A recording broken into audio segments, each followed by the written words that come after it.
한 주간 편안하셨습니까?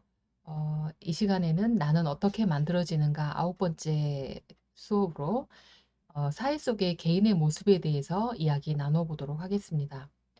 사람들은 다른 사람이 있을 때 그 사람으로부터 알게 모르게 영향을 받으며 혼자 있을 때는 생각하지도 못했던 행동을 여럿이 함께 있는 상황에서는 어, 아무 거리낌 없이 이렇게 하기도 하지요. 이와 같이 개인으로서의 행위가 여러 사람과 있을 때 달라지는 양상들은 오래전부터 사회 심리학의 관심거리였습니다.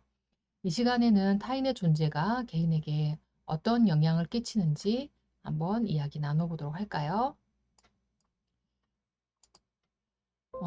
타인의 존재가 미치는 영향으로는 사회적 촉진과 사회적 태만으로 크게 나눌 수 있습니다. 우리는 혼자서 공부하거나 일을 할 때도 있고 다른 사람들이 있는 가운데서 함께 공부하거나 일을 할 때도 있습니다.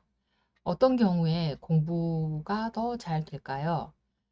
사람들은 많은 경우 혼자 하는 것보다 여럿이 함께 할 때 더 수행력이 좋아지는 것을 관찰할 수가 있었습니다. 사회적 촉진에 대한 연구는 1965년 스탠포드 대학의 심리학자인 제이언스가 이렇게 발견을 했는데요. 타인의 존재가 개인의 수행을 증가시키는 것을 사회적 촉진이라고 그가 명명했습니다. 여러 경우에 사람들은 혼자 하는 것보다 다른 사람과 같이 할 때 더욱 힘이 나는 것을 관찰할 수가 있습니다. 저도 혼자 헬스로 이렇게 집에서 하는 것보다 헬스장에 가가지고 이렇게 같이 할 때 더 열심히 하게 되는 것이 관찰이 되던데요. 이것은 비단 사람뿐만이 아니라 쥐나 바퀴벌레 같은 이런 하등 동물에게서도 사회적 촉진은 관찰이 된다고 해요. 바퀴벌레 한 마리가 복잡한 미로를 통과하는 데 걸리는 시간을 재어봤는데요. 다른 바퀴벌레가 있으면 더 그 단순한 미로를 통과하는 데 걸리는 시간은 짧게 나타났다고 하네요. 타인의 존재가 갖는 효과는 상황이나 과제에 따라 다르게 나타나기도 하는데요. 상황이 흥분되어 있는 상황인 경우에는 그리고 그 과제의 난이도에 따라서 그 타인의 존재 효과는 다르게 나타납니다. 타인의 존재가 촉진에 반대되는 현상을 나타내기도 하는 거죠. 이것을 사회적 태만 또는 사회적 억제 이렇게 표현하기도 하는데요. 사회적 태만은 사회적 촉진과는 이렇게 정반대의 현상입니다. 사회적 태만은 그 타인이 있을 때 자신의 그 기준을 느슨하게 하고 이를 불충분하게 하는 이런 현상을 말합니다. 예컨대 노래를 혼자 부르게 된다고 하면 그는 자신의 노래를 자기가 오로지 책임을 져야 되기 때문에 최선을 다해서 목소리를 내서 노래를 부를 거예요. 하지만 합창단에서 만약에 노래를 하고 있다면 거기에는 같이 노래를 부르는 사람이 많이 있기 때문에 온 마음을 다해서 혼자 부를 때처럼 열심히 최선을 다해 부를 가능성이 적죠. 그래서 타인의 존재가 자신의 최대한의 수행을 손상시키는 이러한 현상을 사회적 억제라고 합니다. 타인이 같이 일하는 경우에 동기가 위축이 되고 개인의 수행이 떨어지는 이런 현상을 말하는 것이죠. 어, 이러한 그 사회적 억제나 이러한 사회적 억제는 초보자인 경우 미숙하기 때문에 잘하는 선배가 옆에 있을 때 이렇게 위축되기가 쉽죠. 그리고 운동선수가 첫 데뷔 무대라고 한다면 관중이 또 이렇게 지켜보고 있기 때문에 평소보다 더 많이 긴장되고 위축되어서 평소 실력이 나오지 않은 경우가 많이 있습니다. 저도 이렇게 사회적 위축을 경험하는 것을 생각해 보니 처음으로 이렇게 강의를 했을 때 타인에게 앞에 이렇게 앉아있는 청중을 보았을 때 이렇게 사회적으로 위축되는 그런 느낌을 경험해 본 적이 있습니다. 이와 같이 타인의 존재로 인한 사회적 촉진과 사회적 태만의 상반된 현상에 대해서 자이온스는 그 원인을 다음처럼 말했습니다. 타인의 존재는 개인에게 동기를 강화시켜서 이 동기에 익숙한 행동을 나타낼 가능성이 증가되게 한다는 것이죠. 따라서 과제의 성격이 이 중요한데 여기 이 과제가 잘 학습되어 있거나 이렇게 자연스럽게 반응을 나타낼 수 있으면 사회적 촉진이 발생하고요. 반면에 제대로 학습이 되지 않았거나 고난도의 이런 과제 이럴 때는 긴장감을 이렇게 일으키게 되어서 수행을 떨어뜨리게 만드는 그런 사회적 억제가 나타나게 되는 것이죠. 그러면 이번에는 사회적 촉진에 대해서 좀 더 자세히 말씀드려 보도록 하겠습니다. 사회적 촉진은 타인의 존재가 우리의 수행을 증진시키는 현상을 말하는데요. 최초의 사회심리학 그 실험 연구라고 일컬어지는 트리플렛은 1898년에 이런 사회적 촉진 현상을 밝혔습니다. 그는 자기가 이렇게 타인하고 같이 자전거를 타고 있을 때 혼자 자전거 탈 때보다 훨씬 더 빨리 이렇게 달리는 그런 모습을 인식하고, 아, 타인의 존재가 있으므로 자기가 자전거 타는 수행을 더 빨리 수행하구나, 라는 거를 이렇게 실험적으로 검증해 봐야겠다라고 생각을 했습니다. 그래서 트리플렛은 아동들에게 낚시줄 감기 이제 실험 연구를 하게 되었는데요. 어, 아동들에게 낚싯줄을 가능한 빨리 감는데 이것을 혼자 했을 때와 다른 아동과 함께 했을 때를 이렇게 실험을 해보았다고 합니다. 그럴 때 다른 아동들이 있을 때 아이들이 더 빨리 감는 것을 이렇게 밝혀냈죠. 이러한 사회적지는 되게 쉽거나 우리가 잘 알고 있거나 혹은 잘 수행할 수 있는 이런 쉬운 과제에서 발생합니다. 이후에 알포트는 신문기사에서 모음을 지우는 작업, 또 쉬운 곱셈 작업, 논리적인 쟁점에 대하여 반론을 펴는 작업 등의 이런 단순한 작업에서 사회적 촉진이 발생함을 관찰하였지요.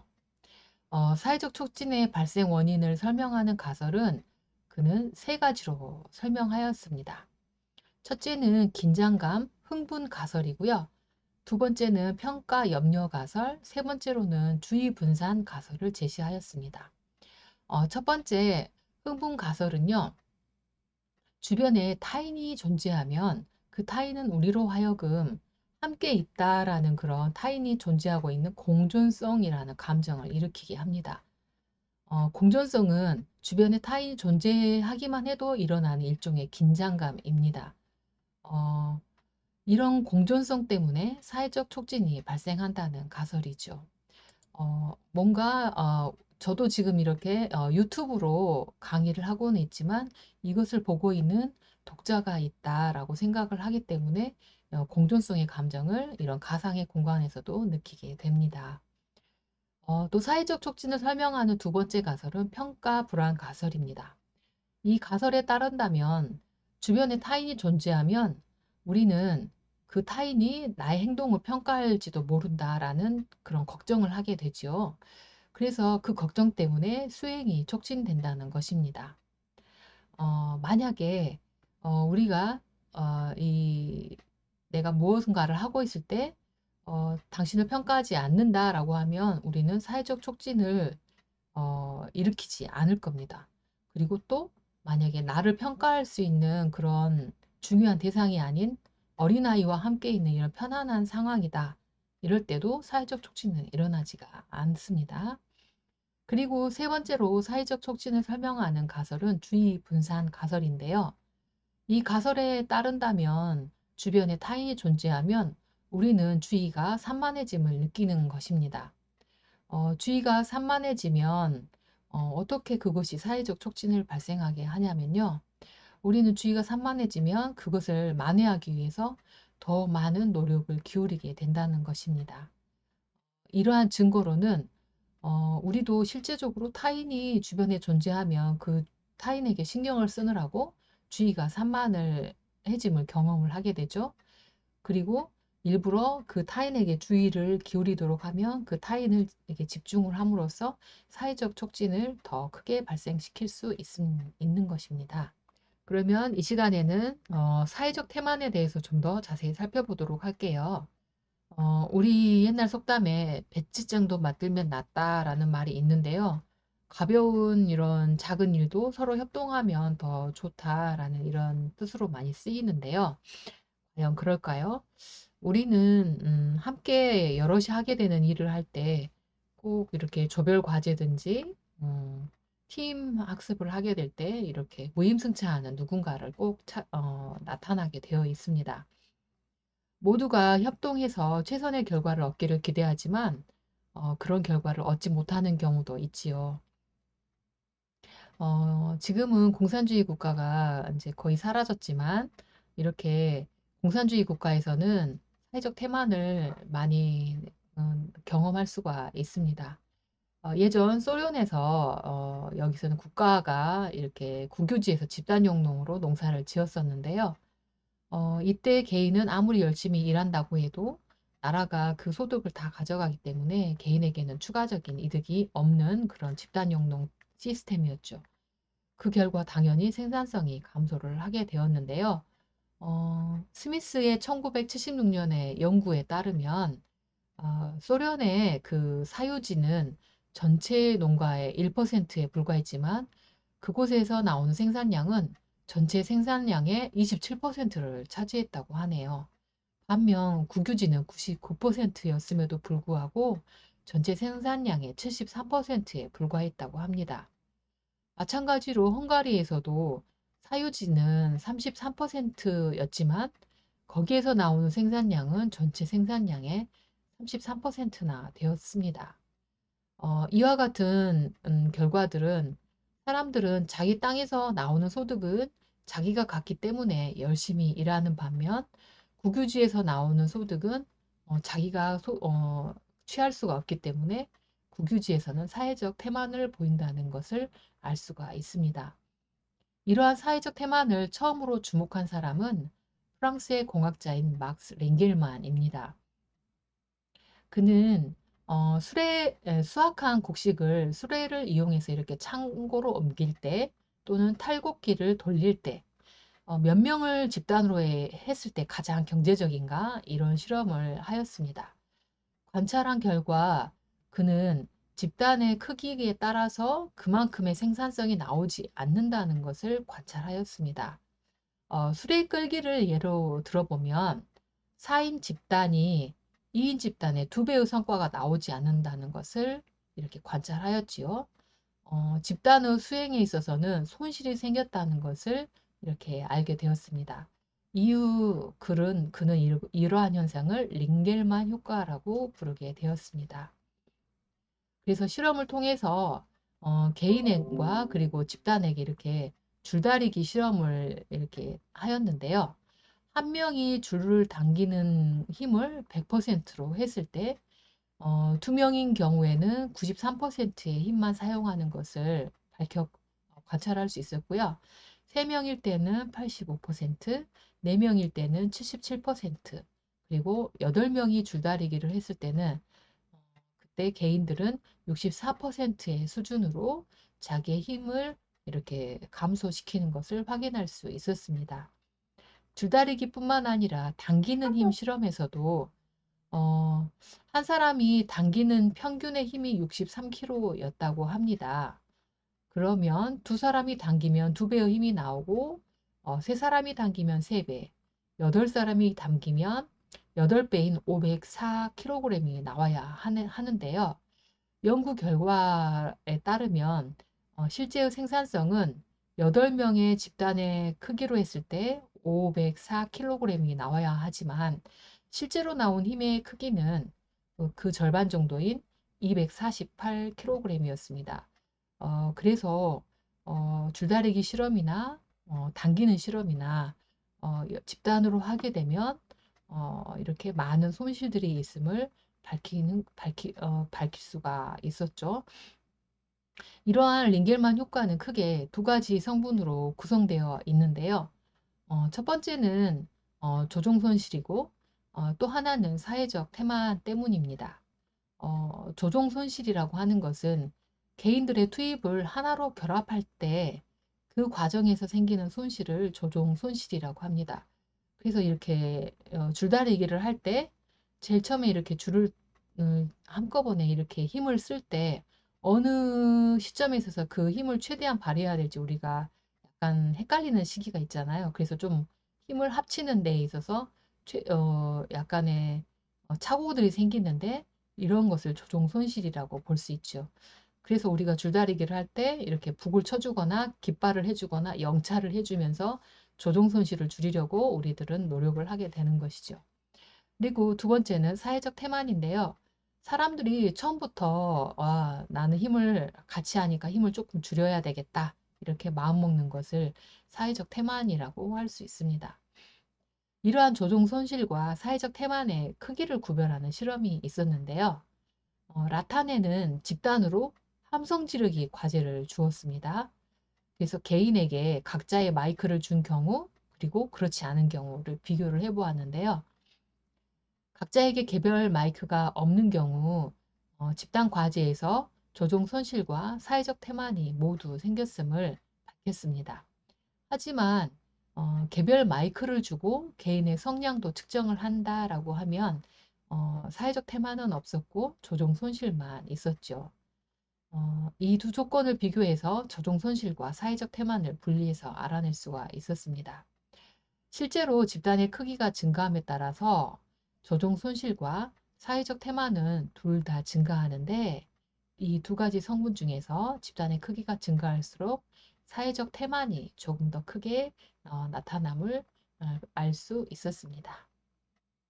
그러면 이 시간에는 사회적 태만이 나타나는 원인에 대해서 한번 살펴보도록 하겠습니다. 사회적 태만의 원인의 첫 번째는 익명성입니다. 줄다리기 같은 과제에서는 한 개인이 얼마나 노력했는지 다 함께 힘을 쓰기 때문에 드러나지가 않습니다. 이렇게 다 같이 일을 하는 상황에서는 이런 경우들이 매우 많이 나타나는데요. 이러한 사회적 그 태만이 나타나지 않도록 하기 위해서는 생산제, 실명제와 같은 이런 일명성을 없애는 제도를 사용한다면 사회적 태만은 많이 줄어들겠죠. 두 번째로는 평가의 어려움 때문입니다. 집단 성원의 수행평가를 위한 객관적인 증거가 없을 경우가 매우 많은데요. 예를 들면, 교사를 이렇게 성과급을 예전에 지급하는 것으로 많이 이렇게 논란이 있었는데요. 교사의 급여를 얼마나 잘 학생을 지도했느냐로 이렇게 성과급으로 이렇게 평가를 한다고 하면 그 학생들이 얼마나 이렇게 지도했는지 그것에 대해서 상대적으로 이렇게 평가를 할 수 있는 근거가 매우 부족합니다. 따라서 이런 투입 크기를 측정할 객관적인 지표가 없기 때문에 이러한 결과는 이렇게 사회적 태만으로 이루어지기가 쉽습니다.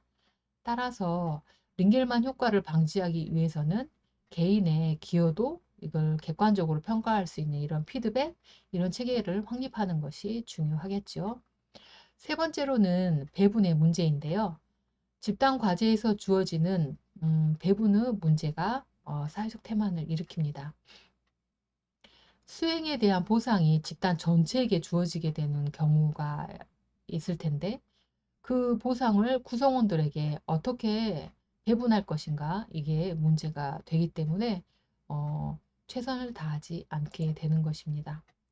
그리고 사회적 태만의 네 번째 이유는 자기 집단에 대한 긍정적인 착각 때문입니다. 우리 집단은 다른 집단보다 우수하다 이렇게 생각하기 때문에 자신이 조금 더 노력을 덜해도 우리 집단에는 큰 피해가 없을 것이다. 나 하나쯤이야. 이렇게 생각하는 그런 생각 때문에 사회적 태만이 생긴다는 것입니다. 그리고 다섯 번째로는 개인주의 문화 때문입니다. 연구에 따르면 남성이 여성보다 더 사회적 태만이 더 크게 나타나는데요. 여성은 더 관계에 의존적이고 집단을 중요시하기 때문에 사회적 태만이 좀 덜 나타난다고 하네요. 그리고 서양 사람들이 좀 더 개인주의 문화가 더 강하기 때문에 동양 사람들에 비해서 사회적 태만이 더 크게 나타난다고 합니다. 그리고 마지막으로 여섯 번째로는 통합력의 상실 때문입니다. 혼자서 하는 경우보다 여럿이 하게 되면 최대의 효과를 얻기 위해서 개인들이 이렇게 힘을 합쳐야 하는 이런 순간이 있는데요. 이러한 모으는 시점이 일치하지 않기 때문에 이렇게 힘의 상실이 나타난다. 그래서 이것을 링겔만 효과를 낳을 수 있다라고 합니다. 그래서 아까 말씀드린 것처럼 줄다리기 시합을 할 때 자기 편이 언제 힘을 써야 하는지 힘을 알려주는 그런 상세의 역할이 우리가 집단 활동을 할 때는 필요하지요.